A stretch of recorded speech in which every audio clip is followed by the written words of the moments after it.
ಪ್ರಯಾಣಿಕನ ಮೇಲೆ ಮಹಿಳಾ ಕಂಡಕ್ಟರ್ ಹಲ್ಲೆ ನಡೆಸಿರುವ ಘಟನೆ ದಕ್ಷಿಣ ಕನ್ನಡದ ಬೆಳ್ತಂಗಡಿ ಬಸ್ ನಿಲ್ದಾಣದಲ್ಲಿ ನಡೆದಿದೆ. ಟಿಕೆಟ್ ನೀಡುವ ವಿಚಾರಕ್ಕೆ ನಿರ್ವಾಹಕಿ ಹಾಗೂ ಪ್ರಯಾಣಿಕನ ನಡುವೆ ಗಲಾಟೆ ಶುರುವಾಗಿದೆ. ಹಣ ನೀಡಿದ್ದೇನೆ, ಟಿಕೆಟ್ ಕೊಡಿ ಅಂತ ಪ್ರಯಾಣಿಕ ಕೇಳಿದ್ದಾನೆ. ಆದರೆ ಟಿಕೆಟ್ ಹಣ ಕೊಟ್ಟಿಲ್ಲ ಅಂತ ನಿರ್ವಾಹಕಿ ಪ್ರಯಾಣಿಕನಿಗೆ ಟಿಕೆಟ್ ನೀಡಲು ನಿರಾಕರಿಸಿದ್ದಾಳೆ. ಹಣ ನೀಡುವಂತೆ ವಾಗ್ವಾದಕ್ಕಿಳಿದ ನಿರ್ವಾಹಕಿಯ ವಿಡಿಯೋ ಮಾಡಲು ಪ್ರಯಾಣಿಕ ಮುಂದಾಗಿದ್ದಾನೆ.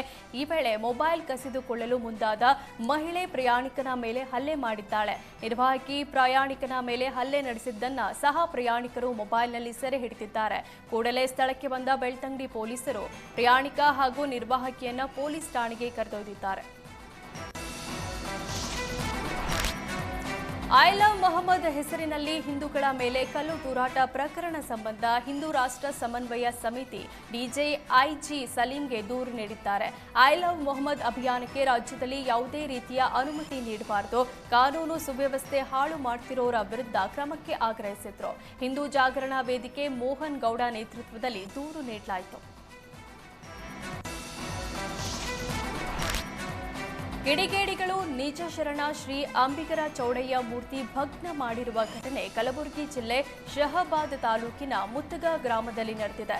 ಮುತ್ತಗ ಗ್ರಾಮದಲ್ಲಿ ತಡರಾತ್ರಿ ಕಿಡಿಗೇಡಿಗಳಿಂದ ಅಂಬಿಗರ ಚೌಡಯ್ಯ ಮೂರ್ತಿಗೆ ಅಪಮಾನ ಮಾಡಲಾಗಿದೆ. ಅಂಬಿಗರ ಚೌಡಯ್ಯ ಮೂರ್ತಿಗೆ ಕಲ್ಲು ತೂರಿದ್ದು ಮೂರ್ತಿಯ ಕೈ ಕಟ್ಟಾಗಿದೆ. ಇದರಿಂದ ಗ್ರಾಮದಲ್ಲಿ ಬಿಗುವಿನ ವಾತಾವರಣವಿದ್ದು ಮುಂಜಾಗ್ರತಾ ಕ್ರಮವಾಗಿ ಗ್ರಾಮದಲ್ಲಿ ಬಿಗಿ ಪೊಲೀಸ್ ಭದ್ರತೆ ನಿಯೋಜನೆ ಮಾಡಲಾಗಿದೆ. ಬಿಡದಿ ಇಂಟಿಗ್ರೇಟೆಡ್ ಟೌನ್ಶಿಪ್ ವಿರೋಧಿಸಿ ಸರ್ಕಾರದ ವಿರುದ್ಧ ರೈತರ ಅಹೋರಾತ್ರಿ ಹೋರಾಟ ಆರಂಭಿಸಿದ್ದಾರೆ. ಜೆಎಂಸಿ ಸರ್ವೆಗೆ ಭೂ ಮಾಲೀಕರು ಹಾಗೂ ರೈತರ ಆಕ್ರೋಶ ವ್ಯಕ್ತಪಡಿಸಿದ್ರು. ಸರ್ವೆ ಅಧಿಕಾರಿಗಳ ವಾಹನ ತಡೆದು ರಸ್ತೆಯಲ್ಲೇ ಕುಳಿತು ರೈತರು ಸರ್ಕಾರದ ವಿರುದ್ಧ ಘೋಷಣೆ ಕೂಗಿ ಆಕ್ರೋಶ ಹೊರಹಾಕಿದ್ದಾರೆ. ಸ್ಥಳಕ್ಕೆ ಆಗಮಿಸಿದ ಪೊಲೀಸರು ಮಧ್ಯಪ್ರವೇಶ ಮಾಡಿ ವಾಹನಗಳ ಓಡಾಟಕ್ಕೆ ಅವಕಾಶ ಮಾಡಿಕೊಟ್ಟರು. ಬಳಿಕ ಸ್ಥಳಕ್ಕೆ ಭೇಟಿ ನೀಡಿದ ಮಾಜಿ ಶಾಸಕ ಎ ಮಂಜುನಾಥ್ ರೈತರ ಪ್ರತಿಭಟನೆಗೆ ಸಾಥ್ ನೀಡಿದ್ದಾರೆ. ಅನ್ನದಾತರ ಜೊತೆ ರಸ್ತೆಯಲ್ಲೇ ಕುಳಿತು ಪ್ರತಿಭಟನೆ ನಡೆಸಿದ್ರು.